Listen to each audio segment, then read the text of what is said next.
Silakan kamu perbaiki kamera kamu.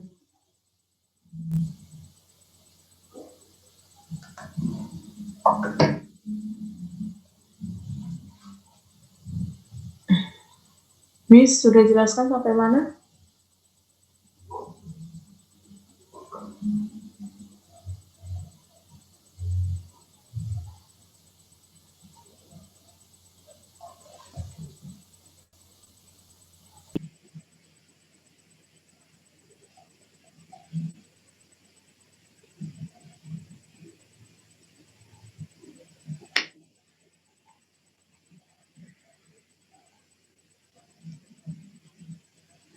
Pertempuran Ambarawa sudah?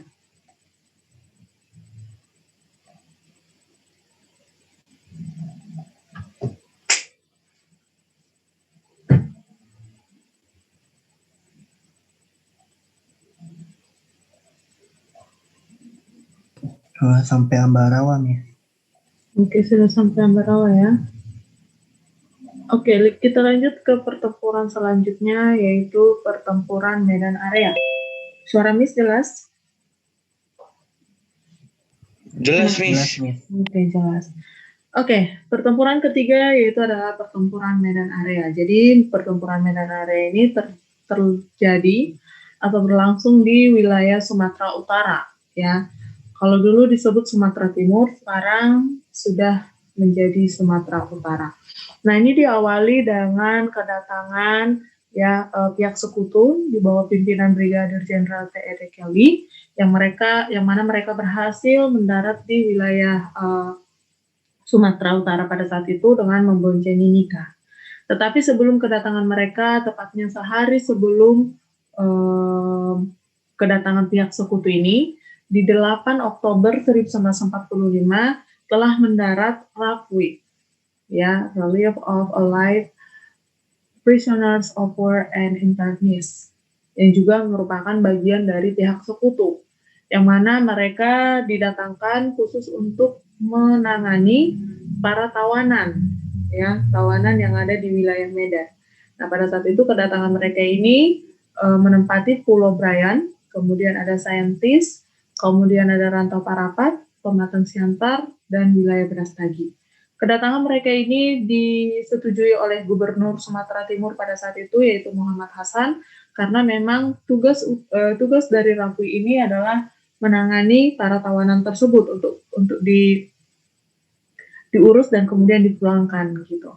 Tetapi nyatanya setelah kedatangan pihak sekutu yang diboncengi oleh Nika pada 9 Oktober 1945, tugas dari RAPWI ini pun berbeda dari yang awal kedatangan mereka, dan kemudian juga pasukan dari Brigadir Jenderal T.E.D. Kelly ini bersama dengan Nika memiliki motif lain, ya, untuk menguasai wilayah Sumatera Timur tersebut. Nah, setelah itu yang mereka lakukan adalah memberikan persenjataan kepada anggota TNI-L, ya, dan kemudian mereka membentuk badan pertahanan mereka, yaitu Medan Batalion TNI-L, yang kemudian karena keberadaan mereka ini memicu konflik dengan pemuda di wilayah Sumatera Timur atau Sumatera Utara. Nah, inilah awal dari sengketa ataupun konflik yang terjadi antara masyarakat Sumatera Timur dengan sekutu dan Belanda, ya, melalui Nika. Nah, pada 10 Oktober 1945 akhirnya dibentuk Badan Pertahanan untuk para pemuda Sumatera Timur melalui TKR, ya, TKR yang dipimpin oleh Ahmad Tahir. Dan ada juga badan-badan perjuangan lainnya untuk mendukung TKR dalam mempertahankan wilayah Sumatera Timur. Nah, dalam perkembangannya, ya, dalam perkembangannya 10 Oktober itu dibentuk, di 15 Oktober nanti semua badan-badan perjuangan itu, baik itu TKR-nya juga, bergabung menjadi satu organisasi, ya, dalam satu organisasi yang mereka sebut sebagai Pemuda Republik Indonesia Sumatera Timur. Nah, kenapa dibentuk, ya, atau digabungkan itu semua di 15 Oktober 1945 itu karena insiden yang terjadi di 13 Oktober 1945 yang membuat keadaan Sumatera Timur itu semakin tidak kondusif, yang mana terjadi sebuah insiden di Hotel di Hotel Jalan Bali, di mana seorang sekutu dengan sengaja menginjak-injak lencana merah putih di hadapan pemuda Indonesia yang ada di Sumatera Timur. Akhirnya menimbulkan konflik yang mengakibatkan 96 korban luka-luka, yang mana dari 96 korban ini lebih banyak orang nikah, ya, sehingga keadaan Sumatera Timur akhirnya tidak kondusif. Di 18 Oktober 1945, menyikapi kejadian yang terjadi tersebut, akhirnya Inggris mengultimatumkan agar semua rakyat yang mempunyai senjata agar diserahkan kepada pihak Inggris. Nah, di satu sisi Nika ya masih aktif melakukan teror kepada rakyat dan pemerintah untuk membuat keadaan pemerintahan juga semakin tidak kondusif. Dilanjut di 1 Desember 1945, sekutu dengan sengaja juga memasang papan-papan yang bertuliskan Fixed Boundaries Medan Area, ya. Fixed Boundaries Medan Area yang artinya batas resmi wilayah Medan yang diklaim oleh pihak sekutu menjadi wilayahnya. Dan yang diklaim oleh pihak sekutu untuk menjadi wilayahnya. Dampaknya apa? Di April 1946, Inggris ya atau tentara sekutu itu mendesak agar pemerintahan republik yang ada di Sumatera Utara atau di wilayah yang mereka pasang papan-papan yang bertuliskan Fixed Boundaries Medan Area ini agar segera ditinggalkan oleh pemerintah Republik Indonesia yang ada di Medan. Ya, baik itu gubernur, kemudian markas divisi TKR, wali kota, itu semuanya harus harus keluar dari wilayah Medan. Dan pada akhirnya semuanya terpaksa keluar dari wilayah Medan dan akhirnya berpindah ke Pematang Siantar. Nah, untuk wilayah Pematang Siantar ini, wilayahnya tidak terlalu jauh dari Medan, hanya butuh waktu 3 jam saja. Dan kemudian pemerintahan sementara untuk wilayah Sumatera Timur itu di Pematang Siantar. Kemudian di 10 April 1946, terjadi kesepakatan melalui pertemuan yang dilakukan antar komandan pasukan perjuangan yang telah terbentuk ya di wilayah Sumatera Timur. Mereka bertemu dan akhirnya membuat satu komando untuk wilayah Medan Area semuanya yang mereka sebut dengan Komando Resimen Laskar Rakyat Medan Area, yang mana Komando Resimen ini membawahi 4 sektor perjuangan di titik-titik yang telah ditetapkan di wilayah Sumatera Timur yang dianggap penting untuk dipertahankan. Nah, keadaan akhirnya lebih didominasi oleh penduduk Sumatera Timur, ya, karena mereka juga sudah sepakat, semangat, dan kemudian bersatu untuk menyingkirkan sekutu dengan Nika yang ada di Medan, dan akhirnya membuat sekutu dan Nika ini terdesak. Apalagi kan fokus mereka bukan hanya satu wilayah, tetapi banyak wilayah yang ada di Indonesia. Dan akhirnya pertempuran yang ada di Medan Area ini akhirnya dapat diselesaikan, ya, dapat berakhir di 1 Desember 1946 setelah Nika itu mengajukan gencatan senjata kepada pihak RI. Oke, lambat laun akhirnya masalah ini dapat dibendung. Nah, kemudian lanjut ke pertempuran yang keempat, ya, ada pertempuran Bandung Lautan Api. Ini salah satu sejarah penting di Indonesia karena memang upaya untuk mempertahankan kemerdekaan itu mereka lakukan dengan sungguh-sungguh, bahkan rela untuk memberikan segala sesuatunya, ya. Dan ini bermula pada saat pasukan McDonald yang datang ke wilayah Bandung dengan memboncengi Nika. Tepatnya pada 12 Oktober 1945, mereka tiba di Bandung dan langsung membuat tuntutan kepada pihak rakyat untuk segera menyerahkan senjata yang diperoleh rakyat dari tangan Jepang. Nah, itu diminta oleh pasukan sekutu ini agar diserahkan oleh pihak Indonesia. Nah, kemudian di 24 Oktober 1945, McDonald juga mengultimatumkan selambat-lambatnya 29 November 1945 agar seluruh wilayah Bandung Utara itu dikosongkan. Ya, jadi melalui ultimatum ini Bandung Utara diklaim oleh pihak McDonald sebagai wilayahnya. Tetapi ultimatum yang diberikan ini ditolak oleh rakyat, sehingga terjadilah perundingan yang memperoleh sebuah kesepakatan antara pihak sekutu dengan pihak Indonesia. Dan akhirnya Bandung dibagi menjadi dua dengan batas jalan kereta api. Ya, jadi ada Bandung Utara, ya, Bandung Utara itu dikuasai oleh sekutu, sedangkan Bandung Selatan dikuasai oleh pihak Indonesia. Nah, di 21 November 1945 terjadi kontak senjata antara rakyat Bandung ya dengan sekutu yang ada di Bandung Utara. Nah, pada saat itu ya pihak Indonesia itu ingin Bandung Utara itu tidak menjadi milik sekutu gitu ya. Nah, kemudian di 23 Maret 1946 pasukan sekutu mengeluarkan kembali ultimatum ya yang mana mereka menginginkan agar seluruh kota Bandung itu dikosongkan. Jadi mereka tidak lagi hanya mempertahankan Bandung Utara, tetapi mereka mengincar untuk wilayah Bandung keseluruhan. Nah, kenapa mereka memaksa agar Bandung itu dikosongkan? Karena pada saat itu mereka melakukan propaganda, mereka mengatakan bahwa mereka merasa terancam dengan keberadaan rakyat Bandung sehingga mereka tidak dapat menjalankan tugasnya, ya. Kemudian mereka meminta agar pasukan Indonesia, ya, agar pasukan Indonesia itu segera mengosongkan kota Bandung beserta dengan rakyatnya. Ya, mereka diminta untuk mundur keluar kota sejauh 11 km. Nah, tentunya ini sesuatu hal yang pasti ditolak oleh rakyat dan pemerintah Indonesia yang ada di Bandung pada saat itu. Tapi ada miskomunikasi antara pemerintah Republik Indonesia yang ada di Jakarta sebagai pimpinan pusat dengan markas besar TRI yang ada di Yogyakarta. Nah, pemerintah RI di Jakarta itu meminta agar ultimatum itu dilakukan, ya. Jadi TRI diminta untuk mengosongkan kota Bandung sesuai dengan ultimatum yang diberikan oleh oleh sekutu, ya, keluar sejauh 11 km. Dan sebaliknya, ya, arahan ataupun instruksi dari markas besar TRI di Yogyakarta itu meminta supaya kota Bandung tetap dipertahankan.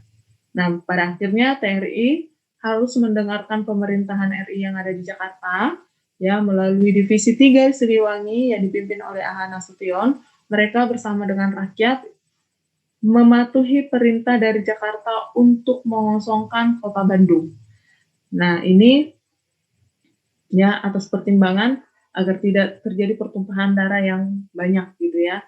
Tetapi sebelum mereka meninggalkan kota Bandung, mereka sudah mempunyai sebuah siasat ya, yang mana mereka akan melakukan operasi bumi hangus untuk wilayah Bandung secara keseluruhan, agar ketika mereka tinggalkan Bandung ini, ya segala fasilitas ataupun hal yang bisa digunakan oleh Belanda ataupun sekutu itu tidak ada gitu ya. Jadi mereka rela untuk membumi hanguskan Bandung dengan segala harta ataupun hal yang mereka miliki itu dibakar. Oke. Nah, itu terjadi pada 24 Maret 1946 di mana pemerintah pasukan bersama dengan rakyat sama-sama keluar dari Bandung. Tapi sebelum keluar mereka membakar semua aset fasilitas yang mereka miliki di Bandung. Nah, pertama mereka melakukan penyerangan ke pos-pos pasukan sekutu, diikuti dengan pembumi hangusan kota Bandung. Nah, pada saat itu gugur salah satu pahlawan Indonesia yaitu Muhammad Toha, yang pada waktu itu dia ingin meledakkan gedung Nasiunika yang ada di Bandung Selatan. Gedung ini cukup besar dan produksi senjata dan persenjataan yang ada di sana itu cukup banyak, sehingga Muhammad Toha berniat untuk membakar gedung tersebut. Tapi naas ketika melakukan peledakan, dia masih berada di dalam gudang sehingga dia tidak dapat menyelamatkan diri dan akhirnya tewas dalam insiden tersebut. Itu dia tentang Bandung Lautan Api dan pertempuran medan area. Oke, Miss akan minta kamu untuk jelaskan kembali apa yang Miss sampaikan tadi, ya, yang tidak kelihatan wajahnya itu yang akan Miss suruh. Ya, yang wajahnya setengah-setengah itu yang akan Miss minta untuk menjelaskan. Gak bisa dijelaskan, maka kamu akan saya beri hukuman ya. Pertemuan selanjutnya di PH selanjutnya kamu akan minus poinnya. Karena ini sudah dijelaskan, direview kembali, tidak bisa dijelaskan lagi setelah Miss review, ini naas namanya. Oke, Miss minta Vanessa Wijaya. Ini hanya jidat kamu yang kelihatan, Vanessa. Silakan Vanessa, perbaiki kamera kamu. Kemudian jelaskan tentang pertempuran medan area. Tolong host pindahkan ke saya.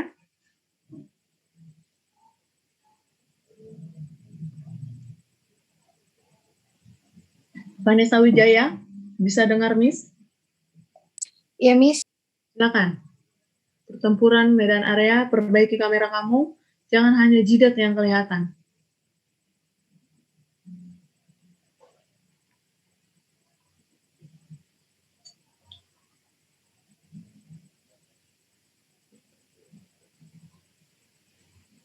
Gimana, Vanessa? Kenapa masih belum kameranya diperbaiki?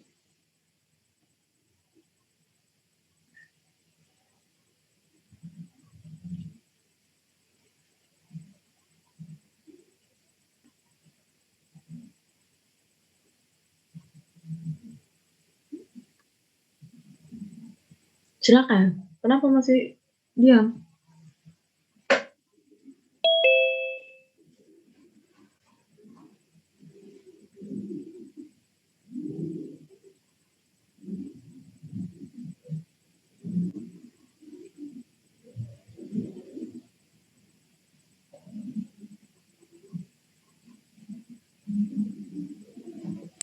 Pada tanggal 9 Oktober 1945, pasukan sekutu Brigadir Jenderal T.D. Kelly mendarat di Sumatera Utara dan memboncengi Nika.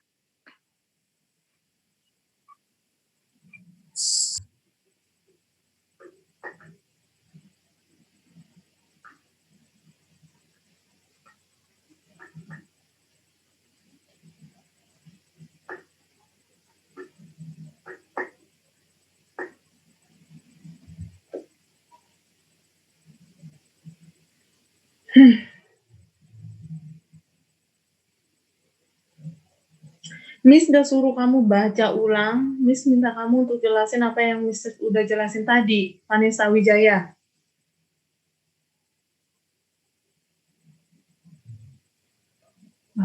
Kok banget ini anak.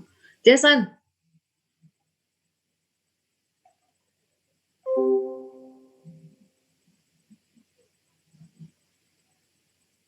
Silakan jelaskan.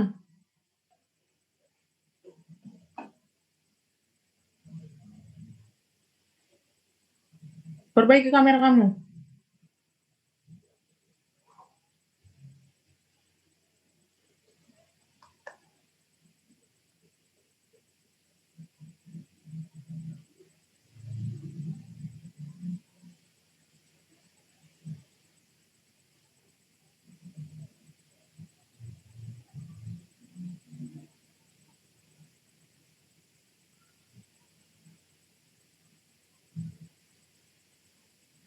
Dengar gak kamu, Jason?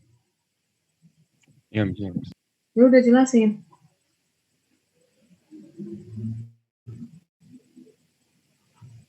Pertanyaannya bisa diulang nggak, Mas? Kenapa? Pertanyaannya boleh diulang nggak, Mas? Jelaskan kembali tentang pertempuran medan area.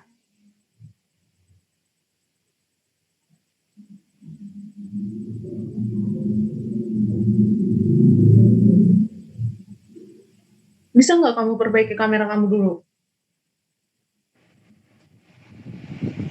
Kalau saya turunin lagi, saya nggak bisa lihat layar, Mas. Kenapa? Kalau saya turunin lagi, saya nggak bisa lihat layarnya. Ya udah kamu berdiri aja dulu untuk jelasin. Ya, Mas.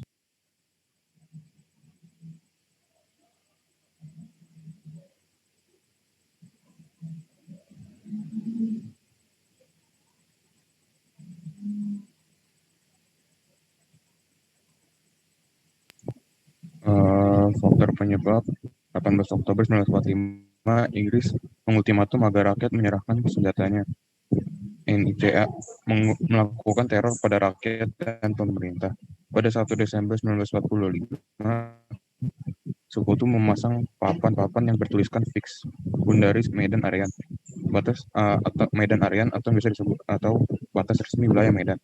Pada April 1946, tentara Inggris mendesak pemerintah RI keluar dari kota Medan. Gubernur markas divisi TKR dan wali kota RI terpaksa pindah ke Pematang Siantar. Pada 10 Agustus 1946, di Tebing Tinggi diadakan pertemuan antara komandan pasukan yang berjuang di Medan Area, membentuk satu komando, yaitu Komando Resimen Laskar Rakyat Medan Area yang membawahi 4 sektor perjuangan. Pertempuran Medan Area berakhir pada 1 Desember 1946 setelah NICA mengajukan gencatan senjata pada pihak RI. Coba kamu berdiri, Jason. Yuk, thank you. Kamu udah bisa jelasin. Berdiri dulu kamu. Silakan berdiri. Berdiri. Kamu tunjukin badan kamu. Sekarang.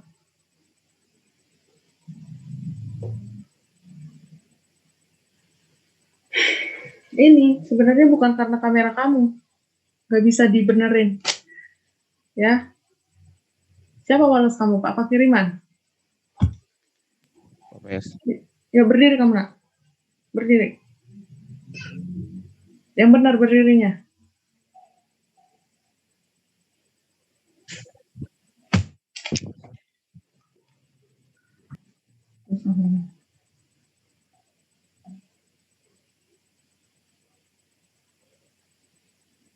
Silakan kamu Jason, sekarang juga ganti bajunya kamu, pakai seragam lengkap.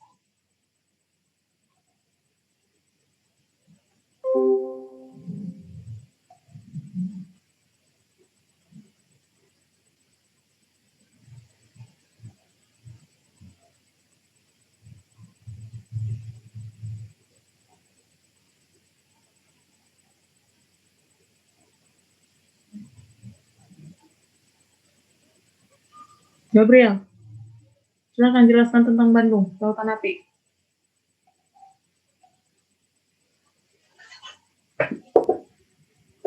Iya, Miss.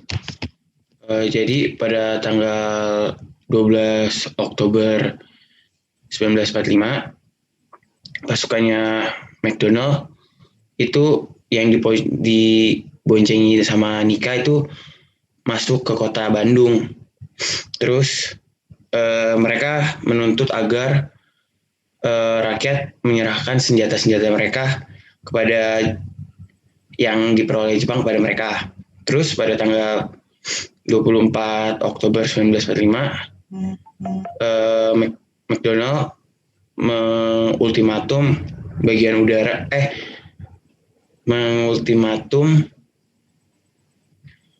sampai selambat-lambatnya itu tanggal 29 November 1945. Lalu wilayah Bandung di bagian utara itu dikosongkan, tetapi ditolak oleh rakyat-rakyatnya. Lalu dilakukan perundingan dengan kesepakatan Bandung dibagi menjadi 2 tempat, yaitu di bagian utara dan juga di bagian selatan. Terus pada tanggal 21 November 1945 ada kontak senjata dari rakyat Indonesia dengan sekutu di Bandung Utara. Lalu pada tanggal 23 Maret 1946 sekutu kembali mengeluarkan ultimatum agar seluruh kota Bandung dikosongkan.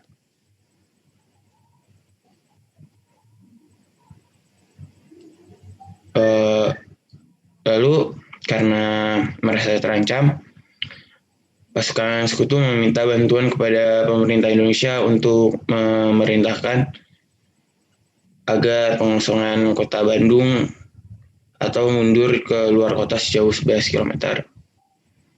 Lalu pemerintah RI di Jakarta kemudian memerintahkan TRI untuk mengosongkan kota Bandung. Sebaliknya dari markas besar TRI di Jogja menginstruksikan supaya kota Bandung tetap dipertahankan. Lalu pada akhirnya TRI di bawah pimpinan Divisi 3 Siliwangi AH Nasution bersama rakyat sebelum itu bersama rakyat Bandung mematuhi perintah dari Jakarta. Lalu sebelum meninggalkan Bandung, mereka melakukan operasi bumi hangus dengan menyerang pos-pos pasukan sekutu dan melakukan pembumi hangusan kota Bandung. Lalu peristiwa tersebut terjadi pada tanggal 24 Maret 1945. Lalu pada waktu itu gugurlah Muhammad Toha ketika meledakkan gudang Mesu Nika di Bandung Selatan. Oke, thank you, Gabriel. Lanjut.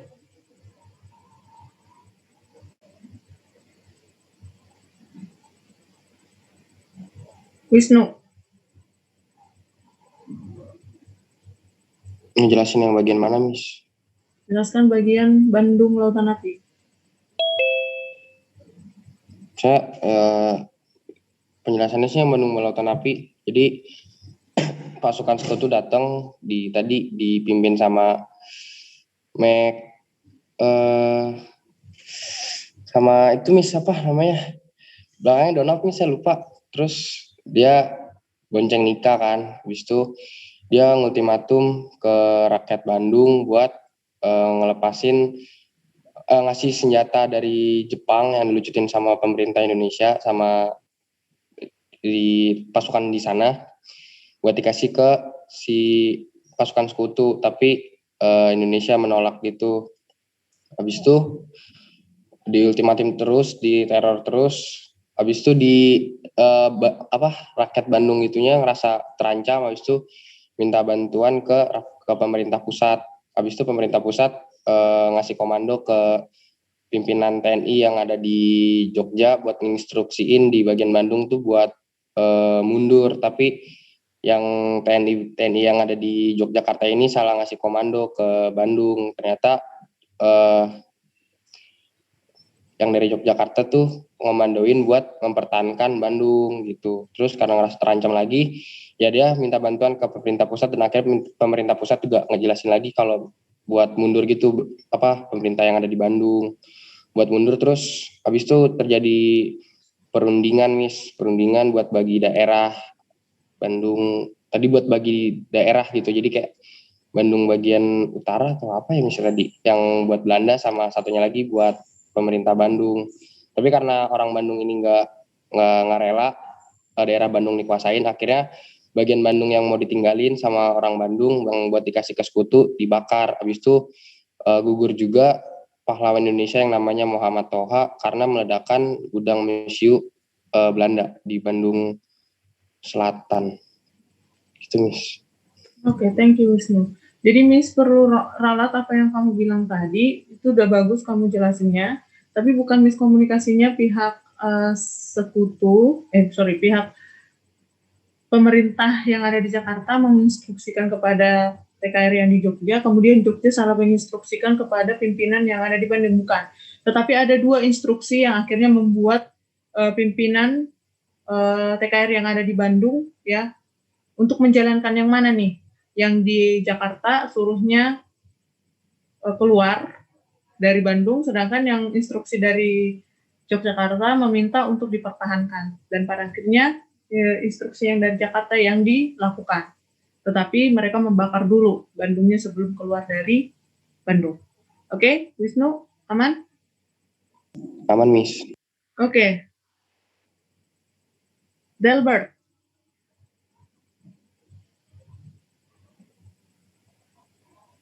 Perbaiki kamera kamu. setidaknya wajah kamu kelihatan gitu loh. Ini mata kamu aja yang kamu tunjukin. Yo, Medan Area.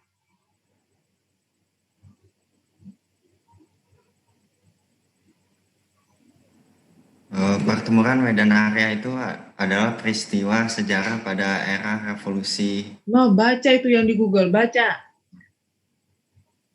Miss nggak ada jelasin kayak gitu.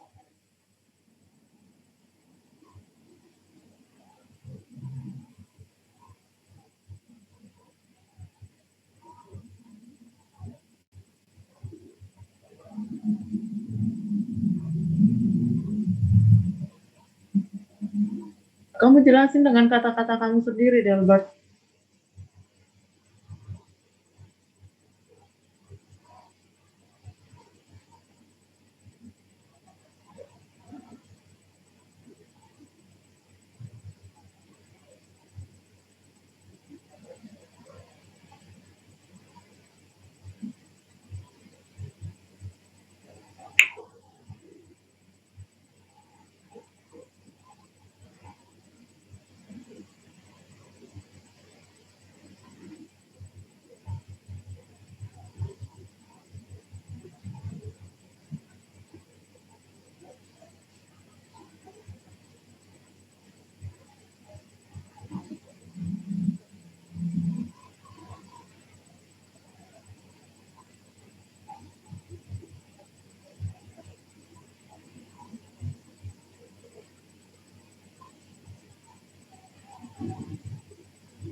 Silakan, Delbert.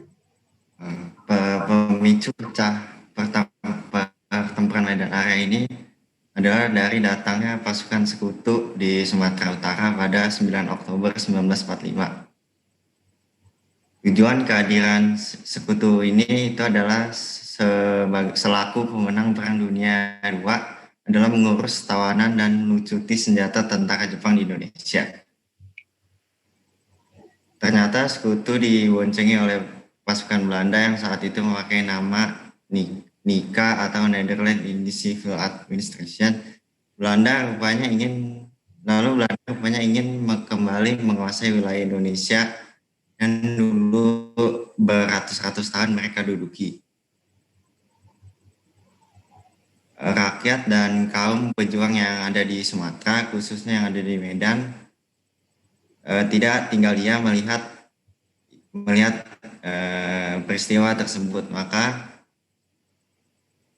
terjadilah konflik bersenjata yang dinamain jadi pertempuran Medan Area.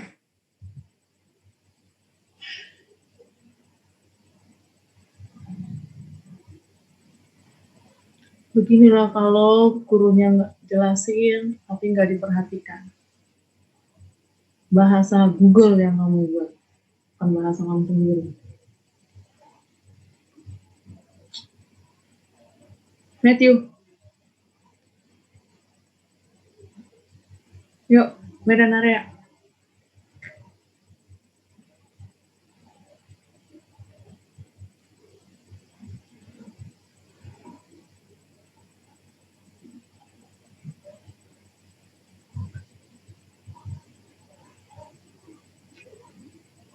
Halo, Miss, suara saya kedengeran nggak?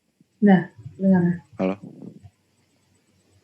Ya, jadi yang Medan Baru awalnya sekutu diboncengin sama Nika, Miss, awalnya. Nah, awalnya tuh niat sekutunya ini baik, Miss, kayak mau bebasin tawanan, kayak mau apa. Tapi pas masuk ternyata niatnya busuk, jadi kayak ingin menguasai Medan, habis itu kayak mempersenjatai KNIL. Nah, habis itu sekutu-sekutu ini juga ngelakuin aksi yang provokatif gitu, Miss, biar rakyat-rakyat Medannya kayak ngelakuin kesalahan, tapi nanti yang disalahin rakyat Medannya, Miss. Contohnya kayak nginjak-injak lencana merah putih, kayak bikin-bikin papan yang nggak matok kalau itu wilayah kekuasaan dia, padahal kan itu bukan haknya dia. Nah, jadi habis itu kan rakyat Medannya marah dong, Miss. Habis itu ya kayak terjadi pertempuran gitu, Miss. Nah, yang ini tuh ada insiden di hotel, itu ada yang gara-gara injak-injak lencana itu kan kebanyakan pasukan Nikanya, Miss, yang jadi korban. Jadi kayak di ultimatum lah. pihak Sumateranya biar kayak diserahin gitu. Tapi setelah ultimatum tuh kayak masih diterong-terong lagi, Miss. Masih ada kayak ya memancing-mancing gitu loh, Miss. Pokoknya biar kita ngelakuin kesalahan, habis itu kita lagi yang diserang. Nah, habis itu pokoknya ada pertempuran, habis itu udah, Miss. Nikahnya ngelakuin gencatan senjata. Nah, itu selesai pertempurannya.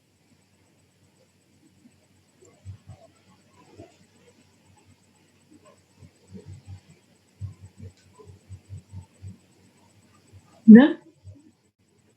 Udah, Miss. Oke. Thank you untuk Matthew untuk penjelasannya. Oke, sekarang Miss lanjut ke materi selanjutnya, yaitu upaya memperjuangkan Indonesia melalui jalur diplomasi. Ya, melalui jalur diplomasi. Kalau yang kita bahas sebelumnya itu adalah perjuangan dengan fisik, sekarang kita masuk ke perjuangan melalui upaya perundingan atau diplomasi. Oke. Nah, upaya diplomasi ini ya itu untuk mengurangi kontak senjata maupun kontak fisik yang terjadi antara pihak Indonesia dengan pihak sekutu maupun Belanda, sehingga dioptimalkan di diplomasi ini. Jadi diplomasi yang pertama itu dilakukan oleh Sultan Syahrir. Ya, Sultan Syahrir yang mana Indonesia pada saat itu sudah berbentuk parlementer, sehingga kepala pemerintahan dipegang oleh Perdana Menteri. Jadi Perdana Menteri pertama pada saat itu adalah Sultan Syahrir. Jadi dikeluarkanlah maklumat pemerintah 1 November 1945 yang mana isi dari maklumat ini adalah meminta ya agar pihak Inggris dan Belanda mau mengakui kedaulatan Indonesia sebagai negara yang telah merdeka. Ya. Jadi setelah dikeluarkannya maklumat ini ya Sultan Syahrir mencoba untuk melakukan pertemuan dengan mereka dan akhirnya disetujui. Inggris mengirimkan Sir Archibald Carter sebagai pihak penengah, ya pihak netral antara Inggris dengan antara Belanda dengan Indonesia. Kemudian Belanda itu menunjuk Van Mook sebagai delegasinya. Nah, pada kesempatan itu Van Mook menyampaikan ulang pidato dari Ratu Wilhelmina yang pernah dibacakan pada 7 Desember 1942, yang mana pidato dari Ratu Wilhelmina ini dijadikan Van Mook sebagai dasar ya atau fondasi bagi mereka untuk melakukan perundingan itu. Nah, ini adalah hal-hal yang ditekankan oleh Van Mook dari pidato tersebut. Yang pertama, Indonesia akan dijadikan sebagai negara persemakmuran yang berbentuk federasi yang memiliki pemerintahan sendiri di dalam lingkungan kerajaan Belanda. Jadi Indonesia itu akan dijadikan sebagai wilayah yang federasi ya dengan negara-negara bawahan kerajaan Belanda, dan kemudian nantinya setelah berbentuk federasi akan dibentuk pemerintahan sendiri ya, pemerintahan sendiri yang diatur oleh rakyat ataupun penduduk Indonesia sendiri, tetapi tetap berada di bawah naungan lingkungan kerajaan Belanda. Nah, kemudian masalah dalam negeri itu diurus oleh orang Indonesia, sedangkan luar negeri itu diurus oleh pemerintah Belanda. Jadi tetap ada keterlibatan Belanda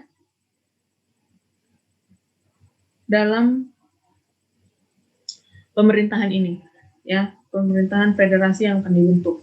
Kemudian sebelum dibentuk negara persemakmuran atau federasi, akan dibentuk pemerintahan peralihan selama 10 tahun. Ya, selama 10 tahun akan ada pemerintahan peralihan antara Belanda dengan Indonesia sebelum terbentuk negara federasi Indonesia di bawah lingkungan kerajaan Belanda tersebut. Dan kemudian Indonesia juga akan dimasukkan sebagai anggota PBB. Itulah hal yang ditekankan oleh Van Mook dari pidato Ratu Wilhelmina yang disampaikan pada 7 Desember 1942. Nah, ternyata ya kabinet Sultan Syahrir ini banyak yang menentang ya. baik walaupun Sultan Syahrir sebagai Perdana Menteri pertama Indonesia, ternyata banyak juga partai yang tidak sepaham dengan kabinet Sultan Syahrir. Nah, kabinet-kabinet ataupun partai-partai yang tidak sepaham dengan Sultan Syahrir menamakan dirinya sebagai organisasi Persatuan Perjuangan yang bertindak sebagai oposisi terhadap kabinet Syahrir ini. Dan kenapa mereka bertindak sebagai oposisi dari kabinet Syahrir? Karena ternyata mereka lebih menginginkan Tan Malaka yang naik sebagai Perdana Menteri. Ya, mereka lebih menginginkan Tan Malaka sebagai Perdana Menteri. Nah, ternyata bukan hanya Persatuan Perjuangan ya yang menjadi oposisi dari kabinet Syahrir. Ya, pada saat dilakukannya sidang PPKI di Solo, mayoritas anggota PPKI ini juga menentang kebijakan Syahrir ketika melakukan perundingan dengan Belanda tersebut dan Inggris tersebut, yang mengakibatkan Syahrir menyerahkan mandatnya kepada presiden. Dia melepaskan jabatannya sebagai Perdana Menteri dan diserahkan kembali kepada presiden.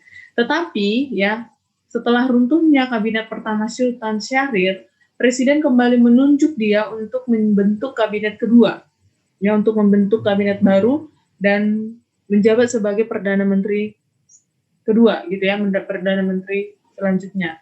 Dan akhirnya disetujui oleh Syahrir dan dibentuklah kabinetnya yang kedua itu di 12 Maret 1946. Nah, sedangkan tadi Miss katakan bahwa Persatuan Perjuangan itu menghendaki Tan Malaka yang naik sebagai Perdana Menteri. Kenapa bukan dia yang dipilih oleh presiden? Karena karena sampai saat ini ya kita ketahui bahwa Tan Malaka ini adalah salah satu tokoh Indonesia yang kontroversial ya.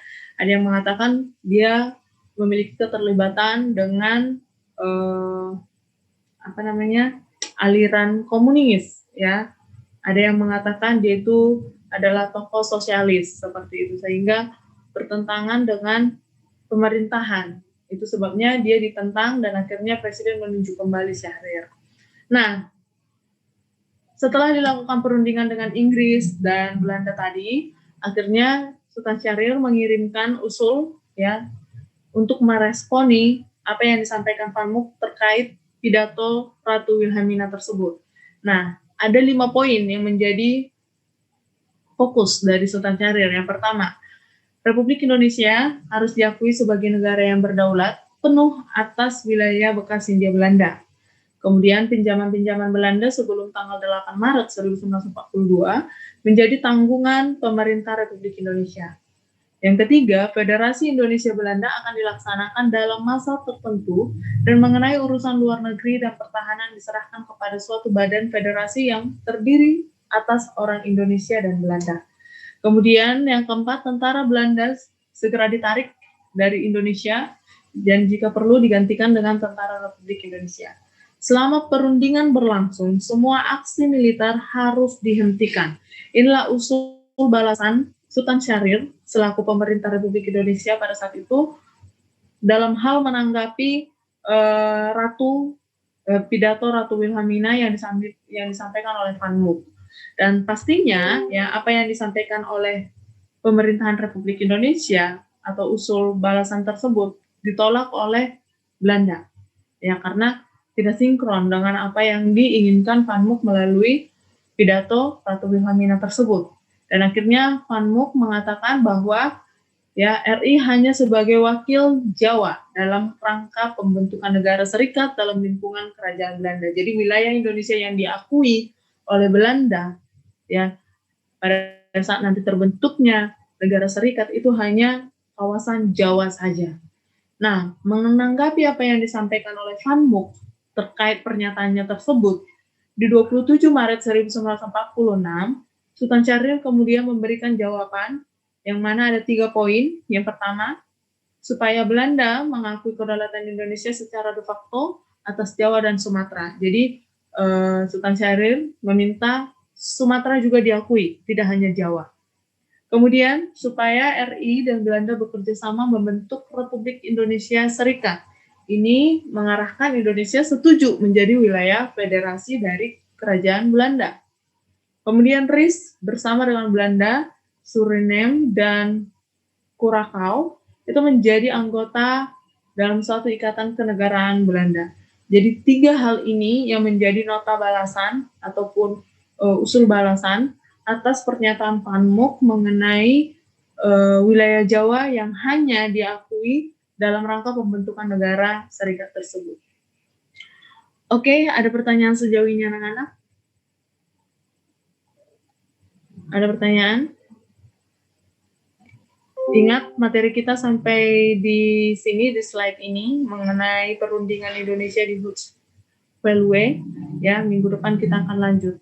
Rasa cukup pertemuan kita hari ini anak-anak, karena kita hanya sampai 11.30, ya kan? Oke. Untuk Wisnu, ya susulan kamu akan Miss infokan ya melalui WA nanti agar serentak dengan kelas lain. Paham, Wisnu?